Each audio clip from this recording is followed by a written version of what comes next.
Hello, welcome to another edition of the Pace Report. I'm Brian Pace reporting live here at Harlem Stage, here in Harlem, New York. Tonight you're going to witness the record release party of Sameer Gupta's Namaskar. Sameer has really played straight ahead jazz with the Marc Cary Focus group, but tonight he's playing music from his CD that represents Indian music, jazz, as well as soul and other world music influences.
Namaskar, your brand new CD from Motema Records.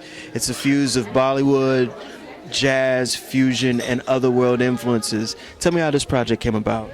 Well, Namaskar has been in the works for a few years now. It's been one of the longer projects that I've worked on. A lot of the albums I've done before have been live jazz records where I bring in a group into the studio and we just, play everything. A lot of times one take and then it's done. Usually one day in the studio and then maybe another day or two to mix. And then the CD can be done within a few days in a way. But with Namaskar, it ended up being a lot more of a produced endeavor. And so I paired up with Marc Cary, who I've been working with for a long time, and I have a huge amount of respect for his production skills. And so, it involved working on some tracks with Marc that I very particularly picked out from the classic 50s and 60s Bollywood era of film music, basically. And these are like the classic songs that my folks loved. Like when they were growing up and when they came to the States, these were the songs they were listening to. They brought the cassettes from India and the vinyl. And I sort of am coming around now to redo this material. And so I went to Marc and I said, look, I got these melodies, I have these bass lines, I have these grooves in my head, I want to put them down. So he put them down in an application called Ableton Live. And then I took that material to the Bay Area, across to the West Coast, and I paired up with David Boyce, David Ewell, Prasant Radhakrishnan, Srinivas Reddy, and Charith Premawardanan, the violist. And, basically we just delved into this material. I had them play along with those tracks, and then I brought those tracks back to New York, handed them over to Marc. We knocked out all the old stuff that was not acoustic instruments, and sort of fleshed it all out from there. And it ended up taking at least probably 2.5 years to produce the whole thing. Now this performance here at Harlem Stage really kind of represents basically not only your fusion, but you're also bringing in traditional Indian instruments to this whole ensemble. Yeah, that's exactly right. When I came back to New York with the tracks, I very particularly wanted to get two artists. One was based in Queens, in Jackson Heights. His name is Pandit Ramesh Mishra, and he's a sarangi maestro, which is a bowed instrument that's one of the most gorgeous instruments of Indian classical music. And he's a specialist in the folk music of India, and the way that he plays is really just unbelievable. People have recognized him as a great musician, and so he's an elder artist who I was able to get based on my connections with other musicians, and we've played together in other contexts. And so I approached him, and he totally was into it. And then the tabla maestro, who happens to be my guru, Pandit Anindo Chatterjee, is also on the record playing tabla. And we're pairing up on a lot of the tracks where I'm playing drum set and he's playing tabla, and that's the first time I've delved into that with anybody. And so it was an honor that it was my own teacher for the first time I was able to explore that.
Would you say right now, musically, now just here in the United States, but around the world, that world music now is starting to become more vogue now because of the fact that people are craving something very, very different and very interesting as far as musical taste? Yeah, I think that world music is catching on in a major way. I mean, I think a lot of it, of course, has to do with the internet and how close everyone is to each other, you know, in the world today. Through your computer, you can meet people around the world, and you can check out music you've never heard before, and even listen to, you know, classical music from other parts of the world, or traditional music, or native music from other parts of the world. And so that kind of depth, where you're not only seeing necessarily how people in another country see America, but how people in another country have their own music, is the sort of significant step there that I think Namaskar is trying to get to, where we're looking at the music of India as something of its own. So even when they bring it to Bollywood and they have these popular songs, those songs still totally embrace Indian ragas and talas and the melodies and the rhythms.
One of the most important ensembles you are known for is playing with Marc Cary.